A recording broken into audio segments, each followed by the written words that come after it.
अथ पञ्चम विश्वाध्याय। कुमारजी आज्ञा गर्नुहुन्छ हे अगस्त्य मुनि। त्यहाँ पछि लावण्य देशमा मन्त्रीहरूले हात्तीलाई सुवर्ण कलश र फुलको माला दिएर राजा खोज्न लगाएका थिए। लोकहरूले नाना वस्त्र अलङ्कार पहिरी भन्दा ऊ राम्रो भएर राजा होइजाउला कि भनेर हात्तीको नजिक गई अघि पछि लागेर हिँड्न थाले।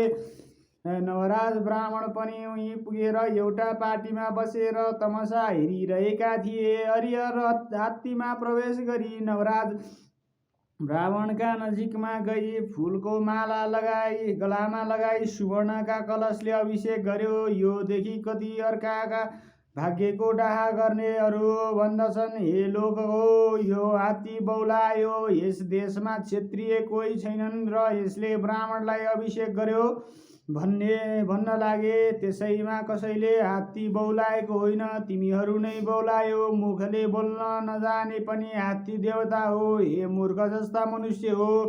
ब्राह्मण, क्षत्रिय, वैश्य, शूद्र जुन जातिको भए पनि बिना नारायणले नदिइन राजा हुन पाइन्न।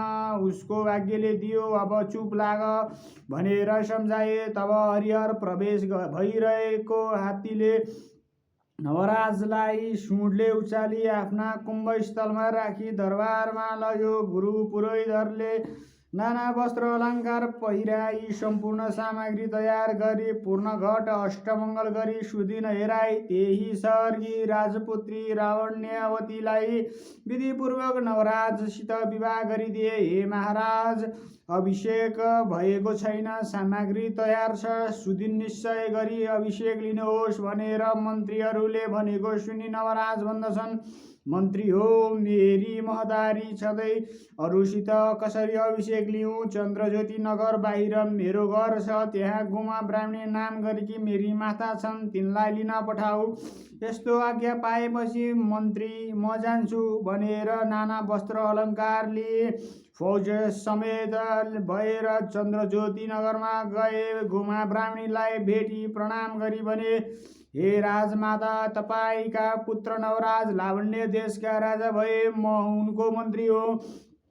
तपाईलाई लिन पठाउनु हुँदा आएको वस्त्र अलङ्कार पालाई ल्याएको छ, पहिरेर सवारी होस्। यस्तो मन्त्रीको कुरा सुनेर खुसी भई वस्त्र अलङ्कार पहिरी गोमा लावण्य देश जान लागिन्।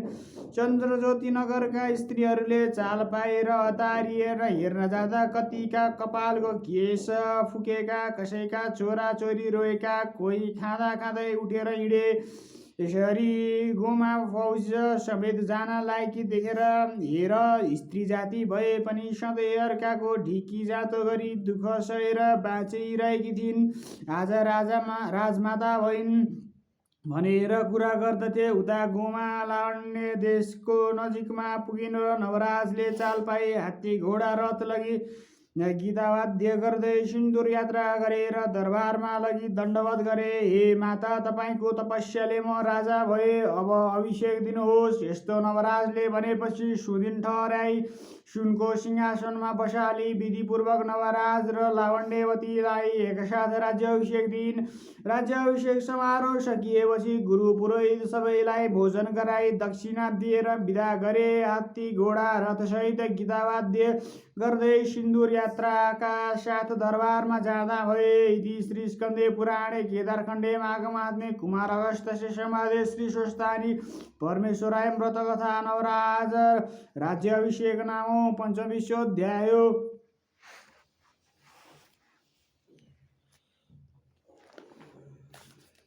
उपनयतु मङ्गलं व सकल जन्म मङ्गलाय श्रीमान दिनकर किरण निबोधित नवनलिन दल निवेक्षण कृष्णकाले वर्षतु पर्जन्ये पृथिवी सस्यशालिनी देशोऽयं जीवरहितो ब्राह्मण सन्तु निर्भया पुत्रा पुत्रिण सन्तु पौत्रिण निर्धना सधना सन्तु जीवन्तु शरदं शतं। तत्रैव गंगा यमुना च तत्र गोदावरी सिन्धु सरस्वती च तीर्थानि सर्वाणि वसन्ति तत्र यत्र चुक्योद्धार कथा प्रसंग या कुन्देन्दु तुखार हारधवल या शुभ्रवस्त्रावृता या वीणावर्दण्डमण्डितकर या श्वेत पद्मासना या ब्रह्माच्युत शङ्कर प्रवृत्तिभिः देवैः सदा वन्दिता श्यामं पादु सरस्वती भगवती निशेष जाड्यपहा कायेन वाचा मनसेन्द्रियैर्वा बुद्ध्यात्मना वा प्रकृतस्वभावात् करोमि यद्य सकलं परस्मै नारायणेति समर्पये तत् श्रीस्वस्तानि परमेश्वरे नमः।